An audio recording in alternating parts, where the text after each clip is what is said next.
Welcome back into another edition of Prom Sports World, coming to you on a Tuesday, also election day. So hopefully you got out and did your due diligence and your civil duty and got out there and voted wherever you happen to live. Of course, I'm your host, David On Point. Right there is my co-host, Mr. TJ Hopkins. And from the Daily Blitz.blog, Mr. Christian Simpson, always here breaking down the NFL for us. We appreciate having him on the show. But yeah, if you're looking for consistent content on Facebook, YouTube, Twitter, Twitch, you have come to the right place. Prime Sports World goes live basically every single day, bringing the most up-to-date content we can, including today's show. We're going to break down week number 9, Monday Night Football, and then we're going to crack open that book on week number 10. And we're going to give you a preview and our predictions. We're also going to do game balls.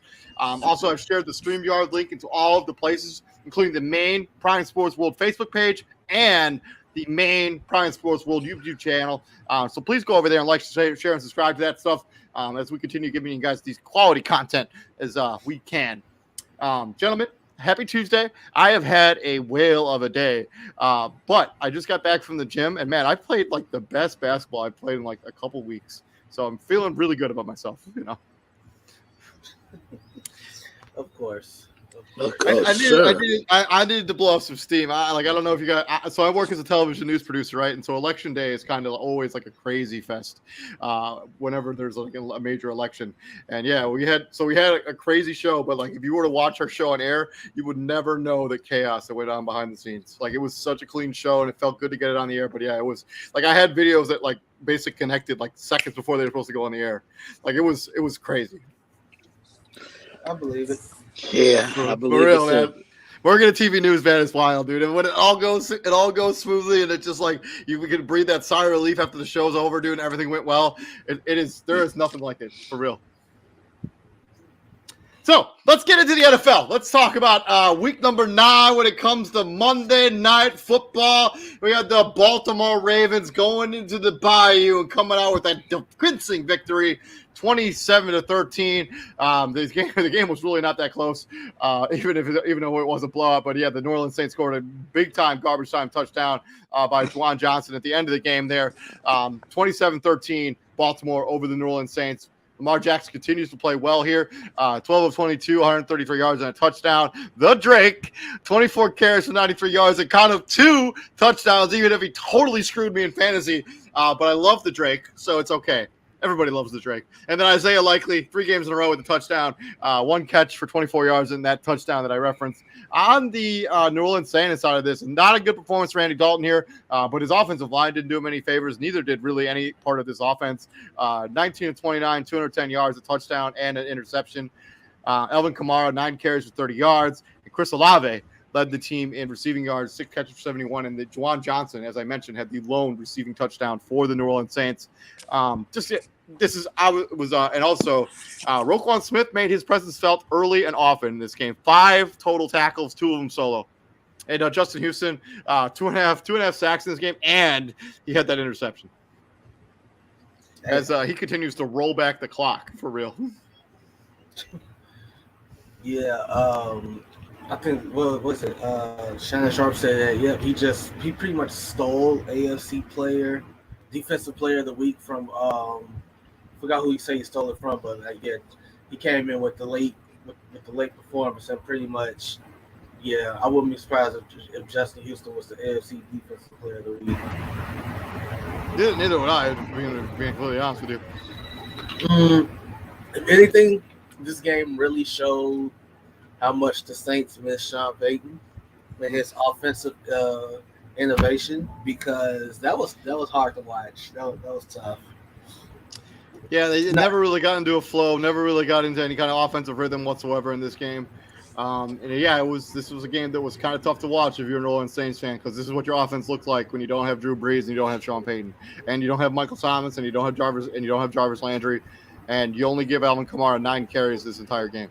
Yeah, Alvin Kamara can't make an impact off 9 carries. He has to touch the ball at least between, I say, 20 to 25 times at the most. And Baltimore, they were just ready. I mean, Baltimore's clicking. Like, this is back-to-back weeks where they put together complete games, and they're in control right now of the AFC North. Yeah, and I think if the Roquan Smith trade obviously looks really good right now. I mean, he played pretty well in this game. I don't know if he was on a snap count or anything, but I mean, he was effective in this game early and often. Yeah, I agree. He really was, and I mean, he's a 3 down linebacker. So he's not in there for situational use. He's in there to patrol the middle, make sure everybody is where they need to be. And this Ravens defense, they've turned the page. They look like a completely different unit now than what we saw at the beginning of the year because they've simplified things. They don't have the corners to play man coverage, so they're playing a lot of zone. They're playing a lot of cover too, and then they're making plays on the ball. Yeah, and Baltimore completely dominated, but every facet of this game. 1 total yards, 1 time of possession, 1 first downs, 1 the turnover battle. If there's a metric to be gauge a game the Ravens won it. Yeah. But yeah, we'll see. Any other thoughts before we move on to week number 10? I got nothing. No. I also think that this may be the last time we see Andy Dalton. I think they'll probably go back to Jameis Winston after this. I know Andy Dalton was probably picked to be the starting quarterback, even though Jameis Winston's helped because he stabilizes the offense. He gets less of those wild plays on him. But yeah, they needed to make a change. I don't think. I guess I don't think it matters, but I don't think it matters. Let's call it what it is. Yeah, the Saints are just not a good team right now. Moving on, before we wrap up week number 9, let's talk about game balls. And Christian, go first with your game ball. Giving it to Joe Mixon. Like not 1, not 2, not 3, not 4, but 5 of those things. I mean, he was running circles around the Carolina Panthers, which isn't difficult to do for any opponent of Carolina. I mean, look, I could probably give him 150 if I wanted to, but I won't. I just feel when the Bengals, you get Joe Mixon going, their offense becomes a bit more consistent, because that keeps defenses honest. And I've been saying it since last year. Joe Mixon is the Cincinnati Bengals version of Aaron Jones. But here's the difference between the two. They use Joe. The Packers don't use Aaron. I'm going to give mine out to a Jacksonville Jaguar, but not Trevor Lawrence this time. I'm actually going to give it to Travis Etienne. He showed why in that game against the Raiders, why they traded away James Robinson to make Travis Etienne the focal point in the backfield. But yeah, Travis Etienne had a really good game here. I mean, 28 carries, 109 yards, and 2 touchdowns. He was also effective in the passing game. Good game for Travis Etienne as the Jacksonville Jaguars come back. Game they were trailing at halftime and basically shut the door on the Las Vegas Raiders and basically end their season. Good job, Travis Etienne. TJ. It's hard to not give it to Tyreek Hill, right? I thought you were going to go Justin Fields. That's why I didn't go that way. But I mean, I could have like when you break a record held by Michael Vick, considering the mobile quarterbacks that came before him, right? Cam Newton, Lamar, like it's just the fact that record stood for as long as it did is quite shocking, honestly. But when you got a guy like Tyreek Hill, when you got to basically get him 10 yards worth of cushion, and he still burn past you.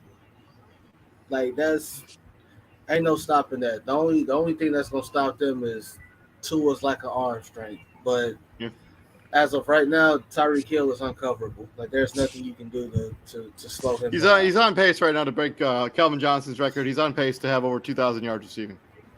That's like, and if he does that, you got to get him MVP. Got to give him MVP. Yeah, I think if he gets over 2,000 yards, I think that's going to be a conversation with MVP. But yeah, so that's been our wrap on week number 9. Let us know down in the comment section, who do you give the game ball to? Who do you think had an outstanding performance in week number 9? Also, shout out to Justin Fields. Yeah, Justin Fields had a great game. Also, shout out to the Drake. It's kind of stabilized that running back position for the Baltimore Ravens with Gus Edwards being out and J.K. Dobbins being out. They bring in the Drake, and he's just been a stabilizing force there for the Baltimore Ravens there in obviously Baltimore. So yeah, let's get into week number 10. We start with Thursday Night Football, and it's a rematch from a barn burner from a few weeks ago. The Atlanta Falcons going into Carolina, taking on the Carolina Panthers. Atlanta 4-5 coming off that loss to the Chargers. Carolina coming off getting beat down by Joe Mixon by himself, basically. Atlanta 4-5, Carolina's 2-7. Obviously, last time these two played, the Falcons won 37-34 in a final second field goal by Young Wei Koo. I think that's actually the game that gave Matt Rule his walking papers, potentially, I think. Or was it the week before? I don't remember, but whatever.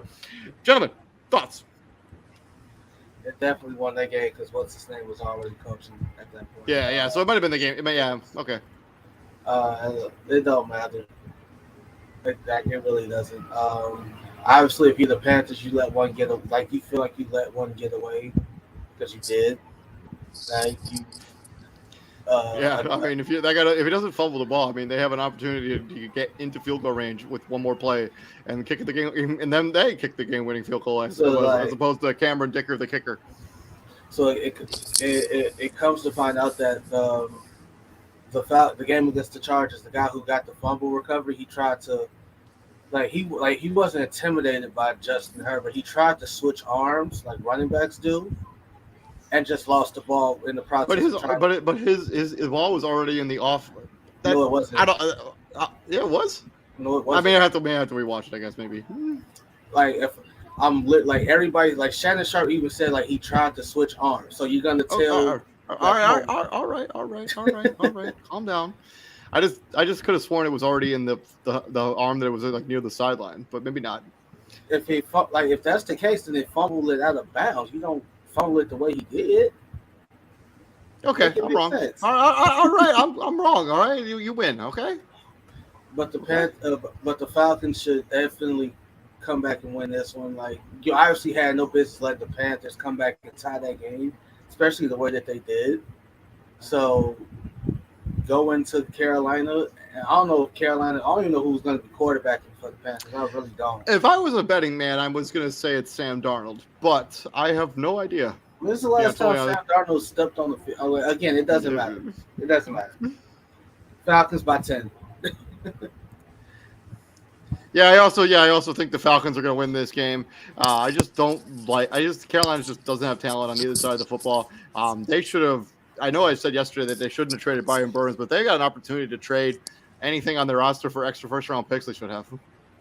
Yeah, I'm with you guys. I'm taking Atlanta as well. I think you're going to see a heavy dose of Cordero Patterson as Carolina can't stop the run. I mean, that was imminent on Sunday against the Bengals, and I think that trend continues.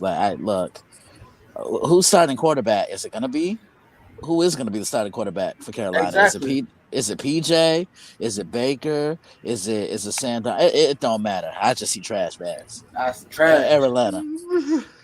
I'm going with the Atlanta Falcons. Yeah, dude. Never mind. Moving on to the Seattle Seahawks. Moving on into Sunday. I just watched that highlight. I'm for sure right. Moving on into Seattle, Tampa Bay. Battle that actually has some more intrigue than maybe people might have thought. Seattle coming in 6-3, coming off that win against the Arizona Cardinals.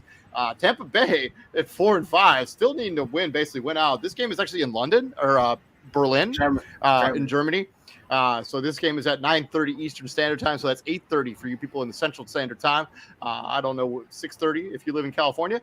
Tampa Bay 4-5. They're coming off that second victory against the Los Angeles Rams. Last time these two teams played was in 2019, and Seattle won 40-34. How do you think this game's going to shake out this year, Christian?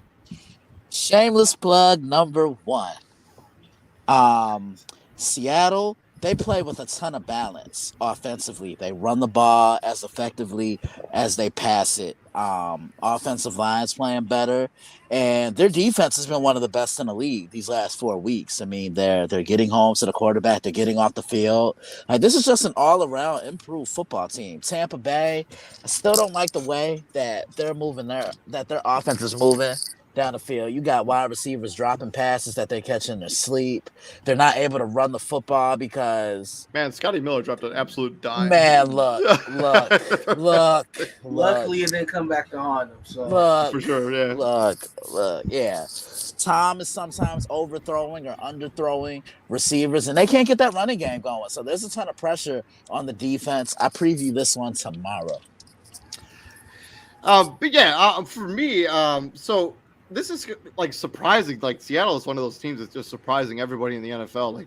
Like they didn't do that much stuff that like this team should be this much improved.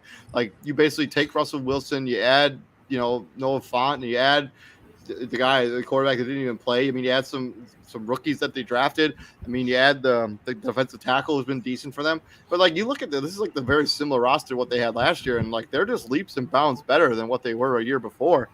Tariq Woolen as a third or fourth round pick has been awesome for this team. You know what? I don't really know which way I'm. Nwosu has been amazing as a free agent signing. I don't know who's going to win this game. I'm going to take Tampa Bay because of the Tom Brady effect, but I literally think this could be a pick'em. Like that's how impressed I am with Seattle this season. Like they have been that good this year. DK Metcalf and Tyler Lockett are a two-headed duo along with Kenneth Walker. Like that's as good a three-headed monster at offense than you have in the entire NFL. I don't think this. I'm gonna take the Bucks. I don't think this is a big one. I don't think this is a big one. There's nothing that indicates that Tampa Bay should beat Seattle. They don't run the ball. Like they can't run the ball. Like I've never seen Mike Evans drop passes like this. Like how he's been doing. He dropping Tom Brady passes like Tom Brady just got there. Yeah, he has. Like no, this is 3 years together. Yeah, I mean, other wide receivers driving passes. They can't run the ball. Their offensive line's in shambles, and their defense hasn't been there. I know they were better against the Rams, but the Rams aren't good on offense. But the Rams aren't good on offense, right? Like, this is a Seattle team that's putting up 30 a game, right? So, like, the only thing they got two things going for them, Tampa Bay does. They got Tom Brady, the other team don't, and they at home, and the other team ain't. Because if this game was in Seattle wins this game going. Like, I don't even think it would be close. Something's gonna happen today that rarely happens. I'm gonna pick Seattle. I'm picking against Tom Brady. Oh, man, I just looked outside, TJ, and there's a pig flying across the right through my window, dude.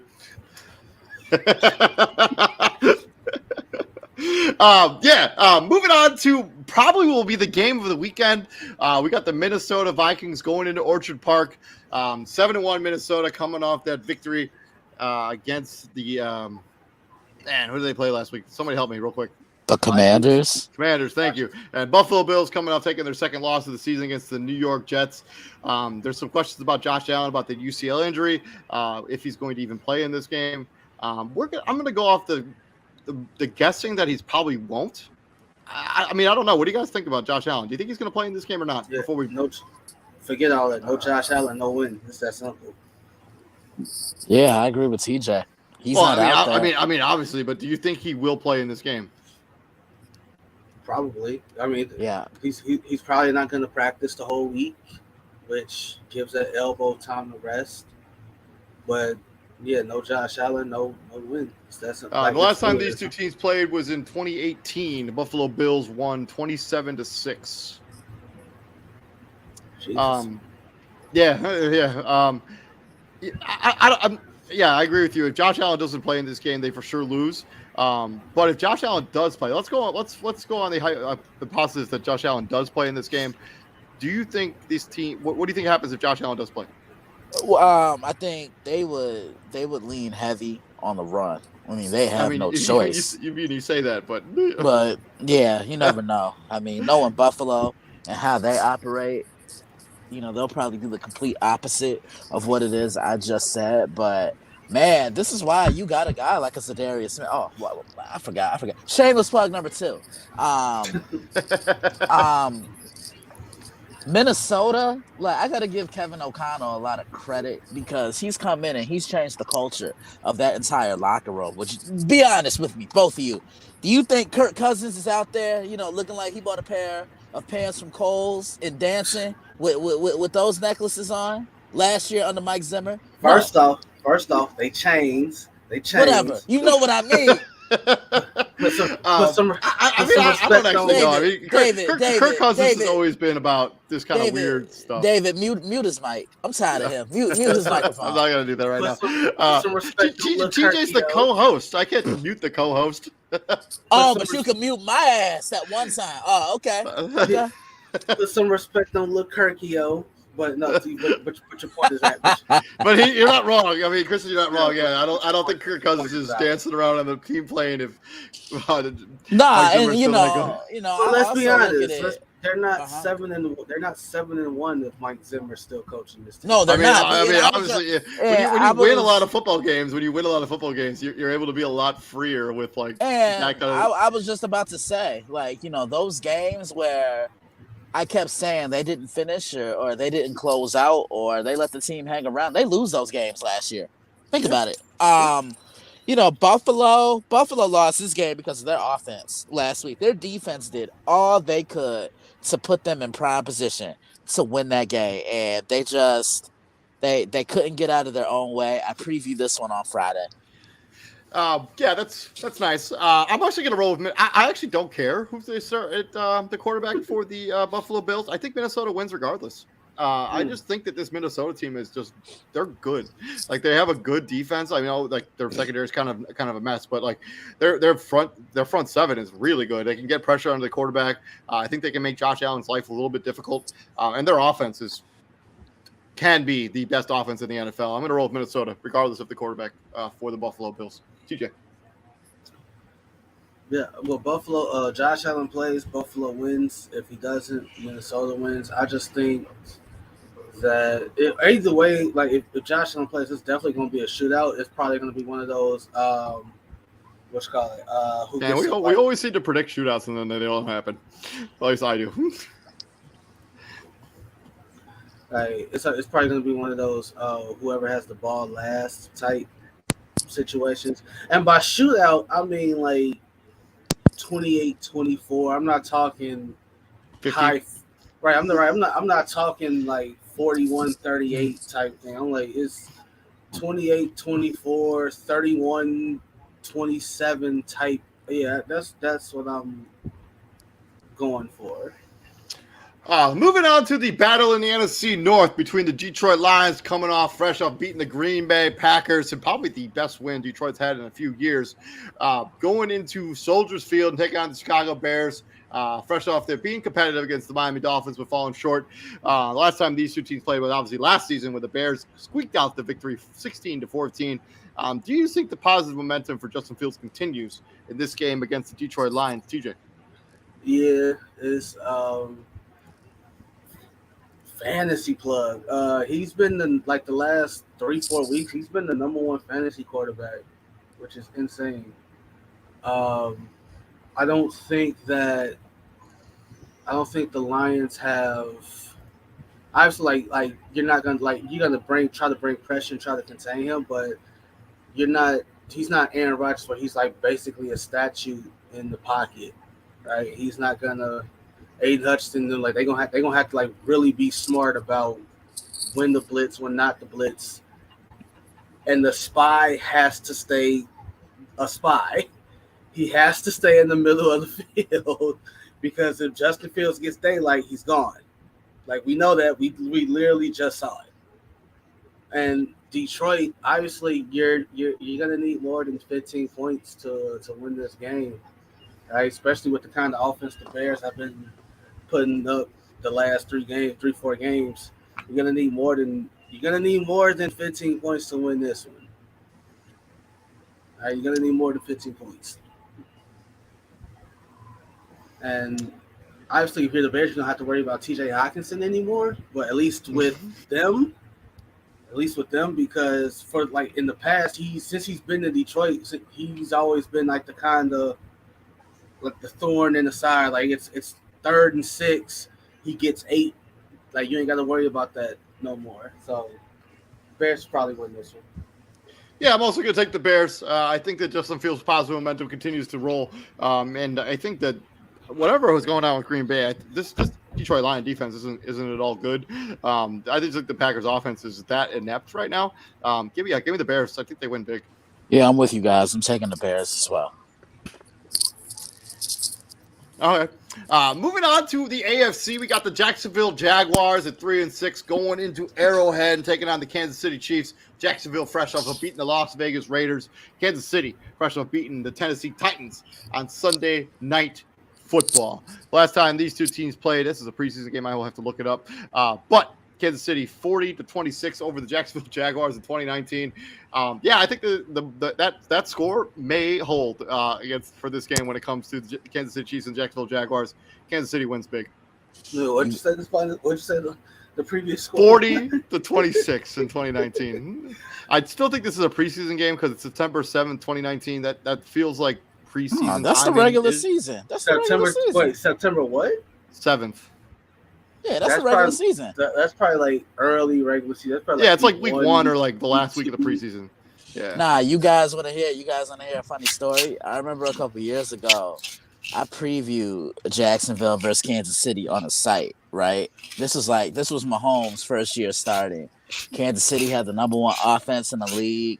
Jacksonville had the number one defense in the league. This was the year after Jacksonville was a game away from the Super Bowl.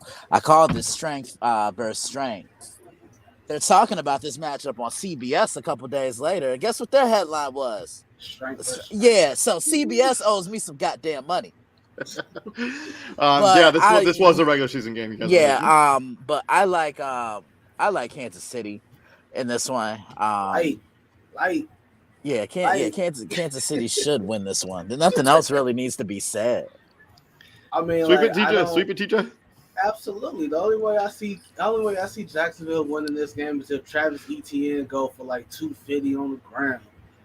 And even if he does that, I don't think it'll matter.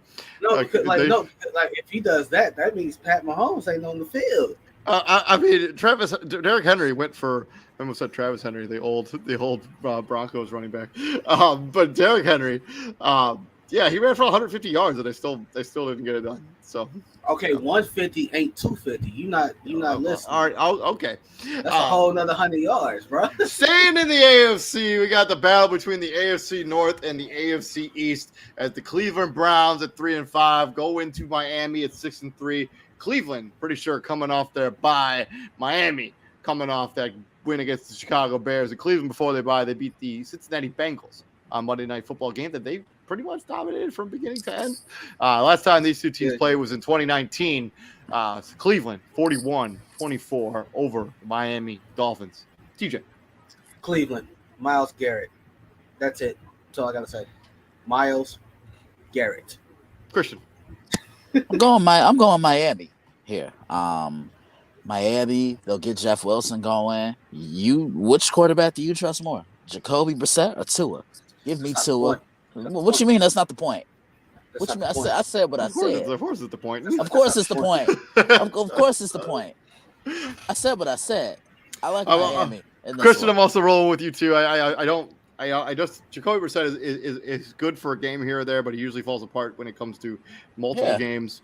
He has never put together a string of games where he's been really good at the quarterback position. He's been serviceable or fine, but this is a game where Miami, Xavier Howard is going to come back. I think Byron Jones might play in this game as well. I think Bradley Chubb will be off the pitch count that he was in against the Chicago Bears, and I expect Jeff Wilson to be a big factor for the Miami Dolphins.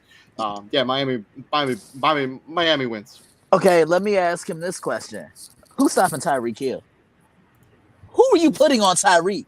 Denzel Ward, probably. Stopping Myles Garrett.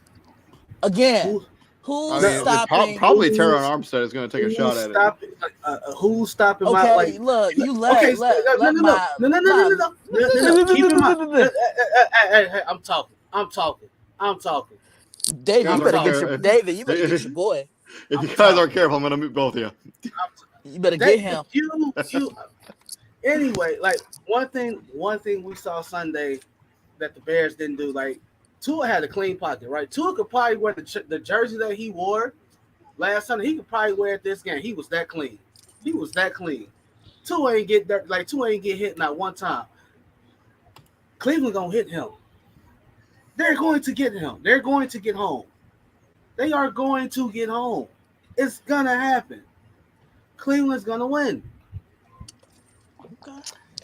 Yeah, I'm rolling with Miami, but we'll see who's right when it's all said and done. We'll talk about this next Monday for sure. To the AFC versus the NFC, we got the Houston Texans at 1-6-1 going into East Rutherford, New Jersey, and taking on Christian Simpson's New York Football Giants at 6-2. Giants coming off their bye.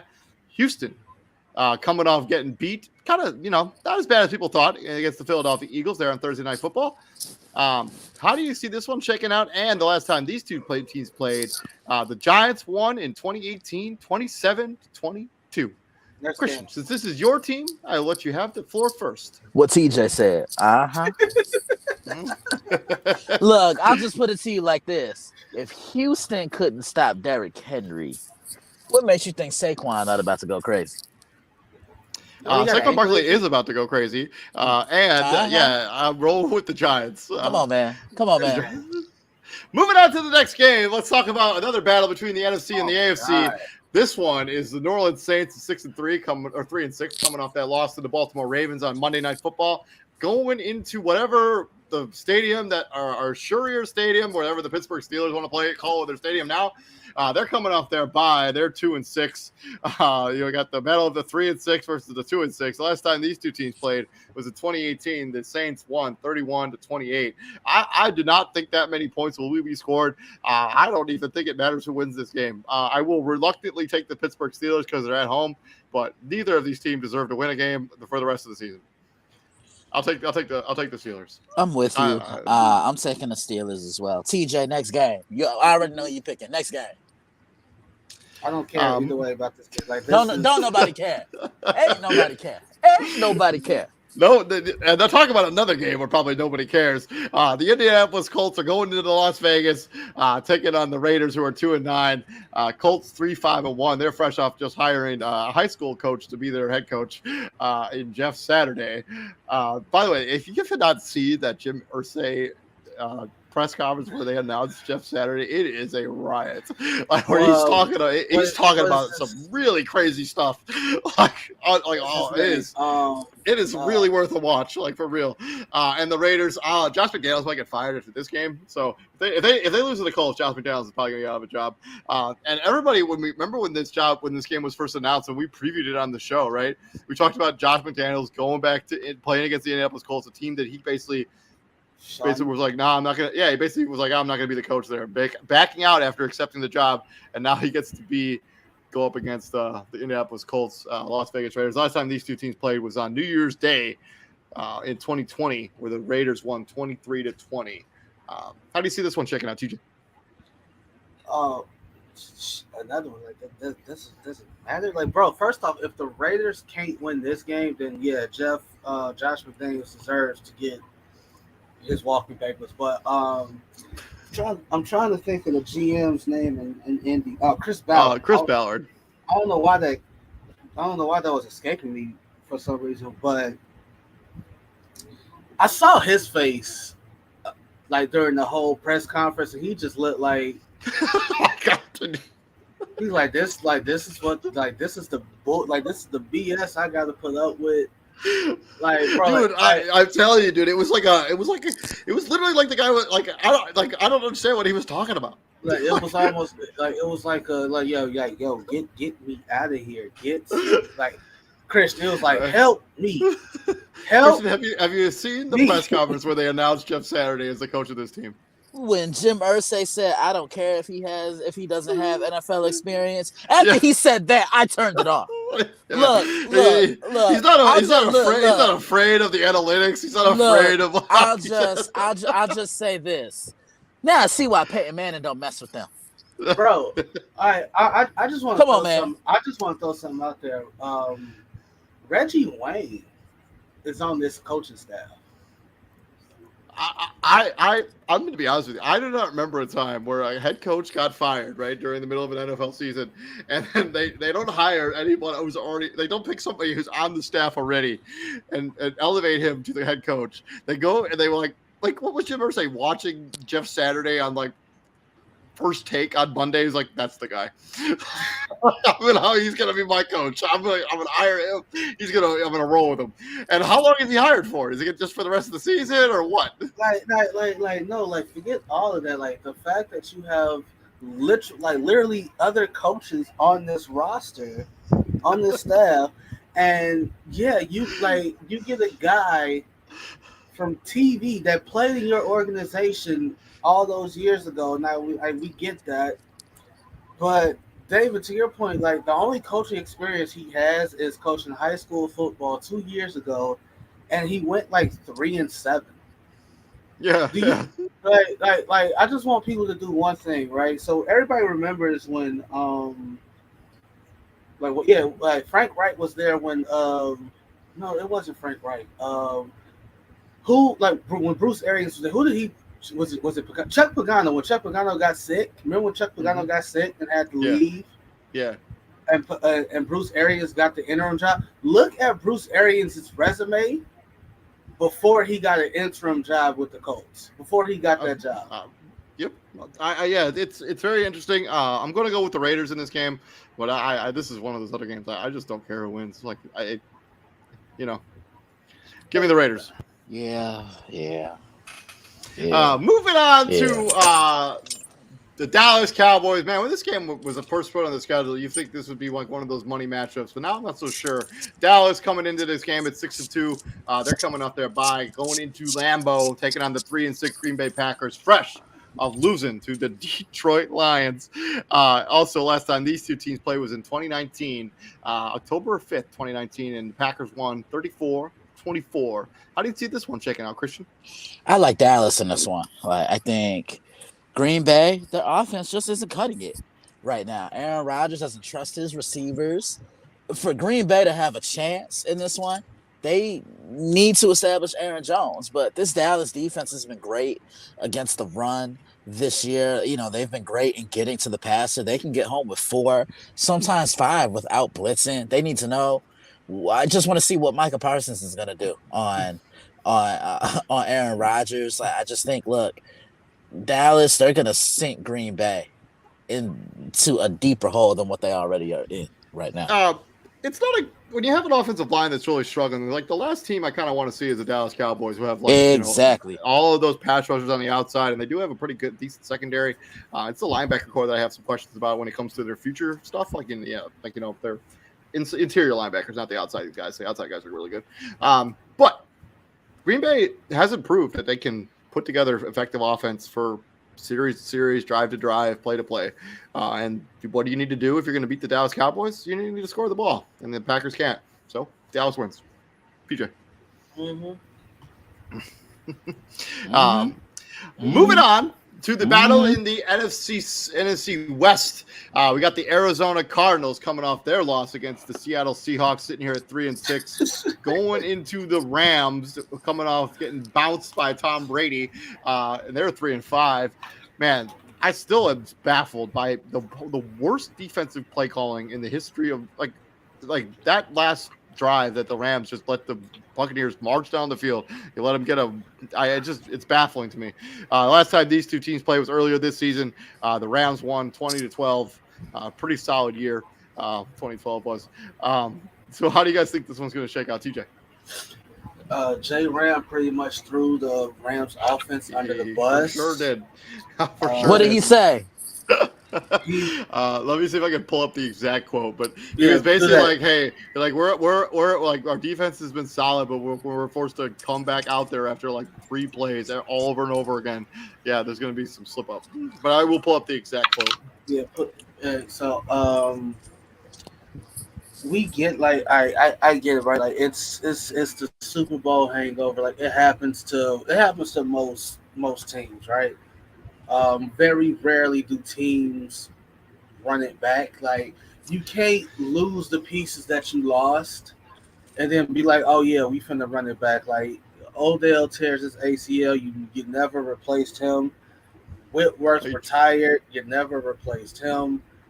You lost other guys on defense, never replaced them. You traded Robert Woods. Yeah, and that didn't That didn't go well. He hasn't been remotely good for Tennessee, but That's still. not the point. That's really not the point. The quote from Ramsey: "We have so many games where the defense will get a stop and we'll go to the sidelines and be like, y'all stay locked in, because we're gonna have to go back out there again. It shouldn't be like that. We gotta have some dogs who are gonna be like, we're gonna close this expletive out." Yeah, that's what he said. He's not wrong. He's not wrong. Yeah, he ain't wrong, but like, bro, like that's said behind closed doors. Like you don't take that to the media Exactly. because now it's like, damn, J Ram is throwing our offense under the bus, and again, petty police. If people want to be petty, they could be like, hey, we had a lead when we put y'all back out there. Yeah. Tom Brady ain't score on us. Tom Brady scored on y'all. If we play a game where you only let up, was it 16 points, you should win that game. Exactly. Win that. But like the punch when we swing it back into this game, we talk about the Rams and the Cardinals. Both these teams coming off bad losses. The Cardinals just basically got run over by Kenneth Walker III, and the Rams, it's just like offense just all out of sync. They can't run the ball. They can't make complete first downs. They can't really effectively use anyone other than Cooper Kupp. I'm gonna reluctantly take Arizona because I think they'll be.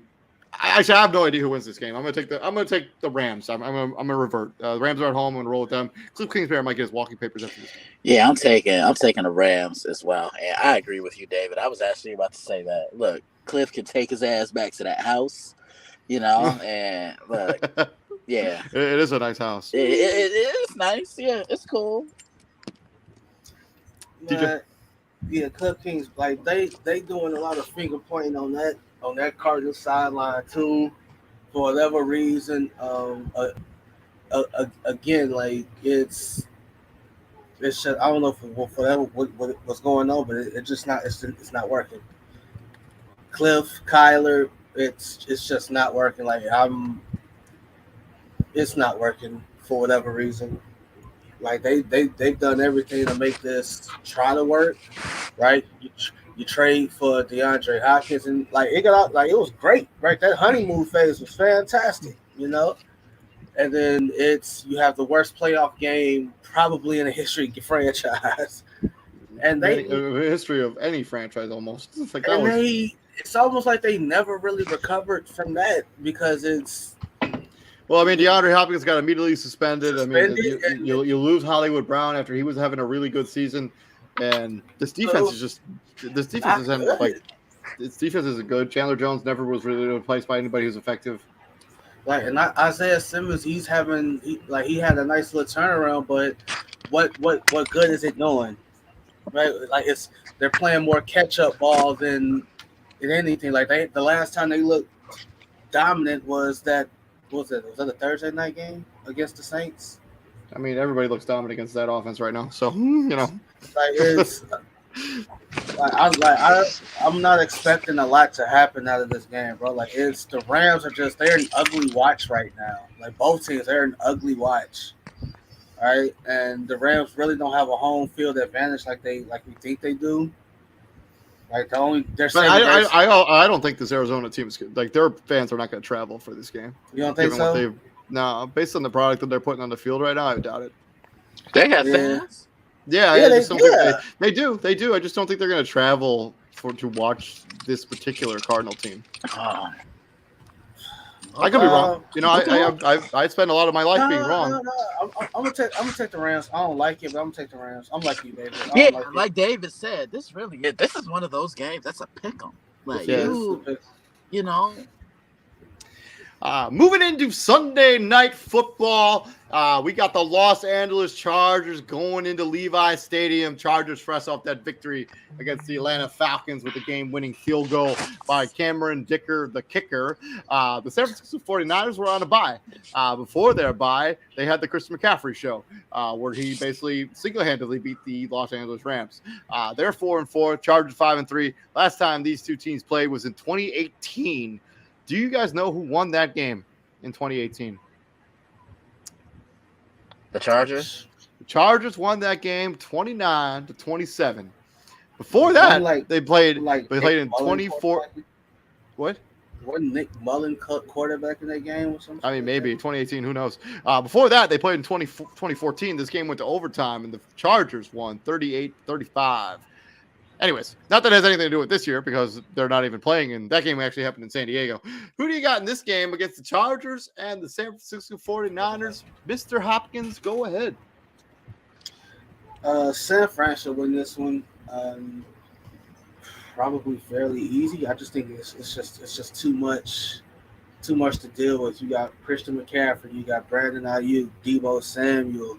Samuel is dealing with an injury, and he did not play the last week before their bye. So I have not looked at his status since, but I don't know for sure if he's going to play or not.